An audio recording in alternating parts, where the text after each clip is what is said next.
जय गुरुदेव। भगवान की महती कृपा से भारतवर्ष की व्यापक संस्कृति हमारे आहार, विचार और जीवन शैली प्राकृतिक हैं, प्रकृति के अनुकूल हैं और हम अपने कथानकों के माध्यम से जीवन के विभिन्न रहस्यों को समझते हैं। जीवन के विभिन्न उद्यम यदि भगवदीय होते हैं, भगवत कृपा प्राप्त होती है, तो सरलता और सहजता से ही हम अनेक दुर्गम पथों को सहजता से ही पार कर जाते हैं। हमें दुर्लभ ज्ञान प्राप्त होता है। यह भारतीय संस्कृति की विशेषता है। इसी संदर्भ में आज हम लोग वट सावित्री की कथा का श्रवण करेंगे। इसे सत्यवान और सावित्री के अखंड प्रेम, स्नेह और यम के द्वारा अखंड सौभाग्य के दान के रूप में भी जाना जाता है। यह भारत की महानता है। प्रतिवर्ष ज्येष्ठ मास की अमावस्या को उत्तर भारत में तथा पूर्णिमा पे सामान्य तौर पे दक्षिण भारत में हम लोग वट सावित्री की कथा का श्रवण करते हैं, पूजन करते हैं। महिलाएं वट के वृक्ष के नीचे एकत्रित होती हैं। यथासंभव 21, 51 अथवा 108 बार कच्चे सूत से वट वृक्ष को बांधकर परिक्रमा देती हैं, जल सिंचन करती हैं, पूजन करती हैं, देव आराधन कर वहाँ पर सावित्री और सत्यवान की वह पुनीत कथा का श्रवण करती हैं, जिससे यम प्रसन्न होते हैं, देव प्रसन्न होते हैं और सौभाग्य का वरदान देते हैं। पति की लंबी आयु के लिए, हमारे पति के रक्षण के लिए, स्वास्थ्य की अभिरक्षा के लिए हम भगवान से प्रार्थना करते हैं और यही वह दिवस है कि प्रभु प्रसन्न हो जाते हैं। ज्येष्ठ मास में जब भगवान भुवन भास्कर की दिव्य रश्मियों का प्रभाव संपूर्ण भुवन मंडल में फैला रहता है, ताप रहता है, तब वट की छांव में माताएं बैठकर अपने सुहाग की दीर्घायु की कामना करती हैं। बहुत प्राचीन समय की बात है कि इस भारत की पवित्र धरा पर मद्र नाम का एक देश था और मद्र देश के अश्वपति नाम के राजा बड़े प्रतापी थे। अश्वपति बहुत धर्म पूर्वक प्रजा पालन करते थे, बहुत भाग्यवान थे, प्रकृति उनके प्रति अनुकूल थी, किंतु एक कमी थी कि उनके यहाँ संतान नहीं थी और वे श्रेष्ठ संतान की कामना से निरंतर 1,00,000 आहुतियां नित्य देते थे और 1-2 दिन नहीं, उन्होंने 18 वर्षों तक निरंतर पुत्र प्राप्ति के लिए सावित्री देवी की आराधना की थी। माँ भगवती उन पर प्रसन्न हुई थीं और वे प्रकट होकर के एक कन्या का वरदान देती हैं और राजा अश्वपति के घर में दिव्य लक्षणों से युक्त एक कन्या प्रकट हुई, जिसका नाम सावित्री रखा गया। सावित्री धीरे धीरे बढ़ने लगी, चंद्रमा की कला की तरह नित्य नूतन अभिवृद्धि को प्राप्त होती रही। देखते ही देखते वह विवाह योग्य हो गई। राजा ने उसके रूप गुण से युक्त अनेक वरों को देखा, किंतु उनका मन नहीं भरा। तब उन्होंने अपनी कन्या सावित्री से कहा, पुत्री, मैंने सर्वत्र वसुधा में विभिन्न राजकुमारों को देखा, लेकिन कहीं मुझे पूर्ण तृप्ति नहीं हो रही है। तुम भी कथनचित अगर कहीं जाओ और कोई श्रेष्ठ वर तुम्हें दिखाई दे तो तुम वाग्दान पूर्वक उस वर का वर्ण कर सकती हो। मद्र नरेश राजा अश्वपति के इस प्रकार वचन दे देने पर कन्या सावित्री जब भ्रमण के लिए दूर देशों में गईं और वहाँ उन्होंने वन का विहार करते करते एक बार एक घने जंगल में जाकर के एक सुंदर युवक को देखा। उसका नाम सत्यवान था। वह भी निकट आकर के इन देवी की सपर्या में उनके स्वास्थ्य अभिरक्षण के संदर्भ में संवाद करने लगे। दोनों में संवाद हुआ। सावित्री ने सत्यवान को अपने अनुकूल पाया और सत्यवान से संवाद करने पर सावित्री को यह पता चला कि साल्व नरेश राजा द्युमत्सेन का यह पुत्र है। राजा द्युमत्सेन की नेत्र ज्योति जाती रही और वे राजा थे, लेकिन अब यहाँ जंगल में एकांत में रह रहे हैं। उनका राज्य अन्य लोगों ने छीन लिया। साल्व नरेश राजा द्युमत्सेन का यह संवाद श्रवण करके सावित्री का हृदय सहज हो गया। सत्यवान के प्रति उसके मन में प्रेम का अंकुरण हो गया और सावित्री ने मन ही मन सत्यवान को पति के रूप में वर्ण कर लिया।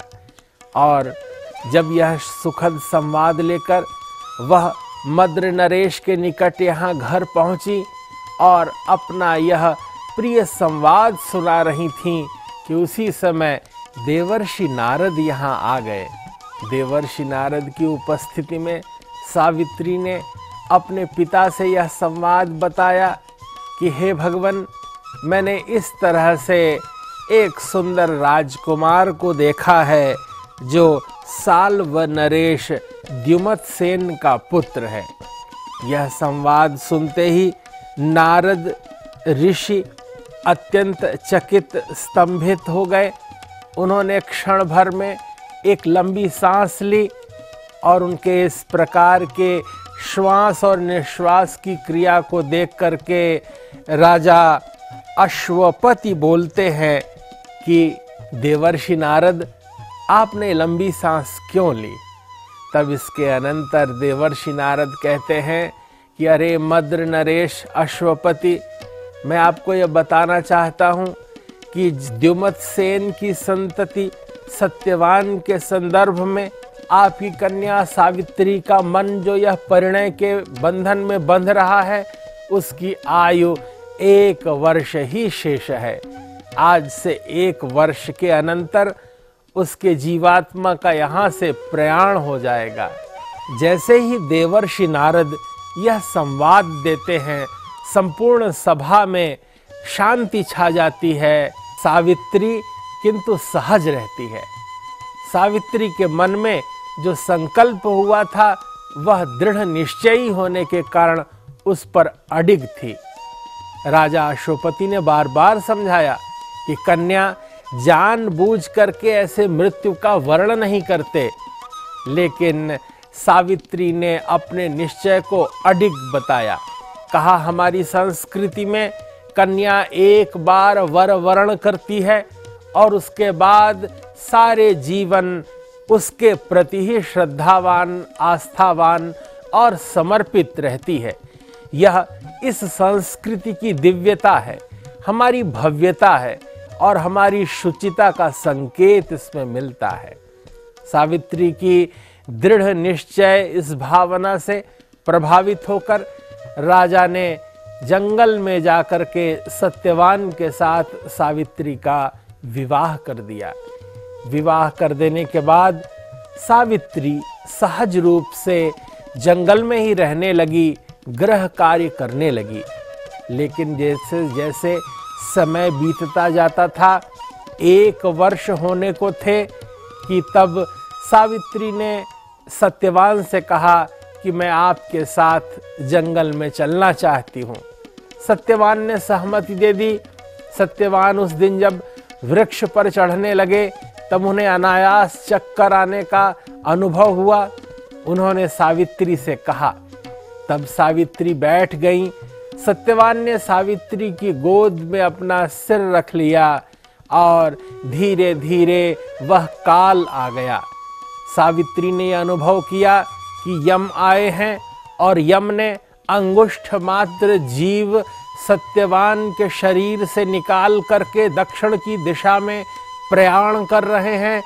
सावित्री शरीर को वहीं नीचे रख करके प्राण के पीछे पीछे चलने लगी। तब पीछे आता हुआ देखकर यम पूछते हैं कि तुम कौन हो और क्यों अनुगमन कर रही हो। तब सावित्री कहती है, ये मेरे पति हैं और मैं इनका अनुगमन कर रही हूं। यम कहते हैं कि पृथ्वी के संबंध पृथ्वी तक ही रहते हैं, अब तुम शरीर के संबंध के साथ शरीर तक ही रहो, प्राण के पीछे ना आओ। तब सावित्री कहती है कि नहीं, मेरा यह धर्म है, मैं पातिव्रत धर्म का पालन कर रही हूँ, मैं अपने पति का अनुगमन कर रही हूँ, मैं इनके पीछे पीछे चलूंगी। यम प्रसन्न हो जाते हैं और प्रसन्न होकर कहते हैं कि पुत्री, तुम्हारा ये पति के प्रति प्रगाढ़ प्रेम, तुम्हारा समर्पण युगों युगों तक याद रखा जाएगा, तुम कोई एक वर मांग लो।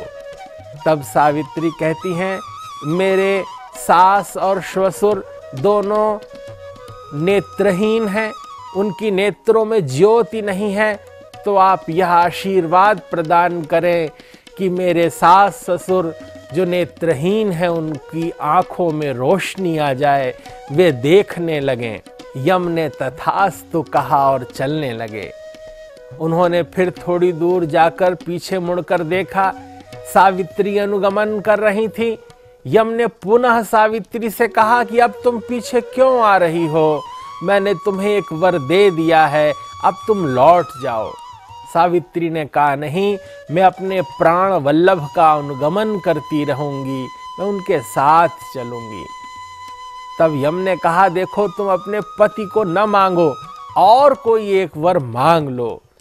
तब सावित्री कहती हैं कि मेरे ससुर का जो राज्य है पुनः उन्हें मिल जाए और वे पुनः अधिपति बन जाएं, साल्व नरेश हो जाएं, ऐसा आशीष प्रदान करें। तब यम तथास्तु कह देते हैं। इसके बाद जब यम आगे बढ़ते हैं, सावित्री पुनः उनका अनुगमन करती हैं। यम पलट कर कहते हैं कि और कुछ और मांग लो, लेकिन अब प्रस्थान करो, अब मेरा अनुसरण न करो। तब सावित्री उन्हें प्रणाम करके कहती हैं कि मैं सत्यवान के 100 पुत्रों की मां बनना चाहती हूँ। जैसे ही यम ने तथास्तु कहा, वैसे ही यम को लगा ये मैंने क्या कह दिया, जब सत्यवान के प्राण मुझे वापस करने होंगे। और इस तरह सावित्री ने सत्यनिष्ठा से पातिव्रत धर्म का पालन करते हुए, अपने पति का अनुसरण करते हुए यम को प्रसन्न कर लिया और यम ने सत्यवान के प्राण को पुनः सावित्री को वापस कर दिया। सावित्री लौट आती हैं, उसी वट के वृक्ष के नीचे छांव में उस शरीर में पुनः प्राण संचरित होता है।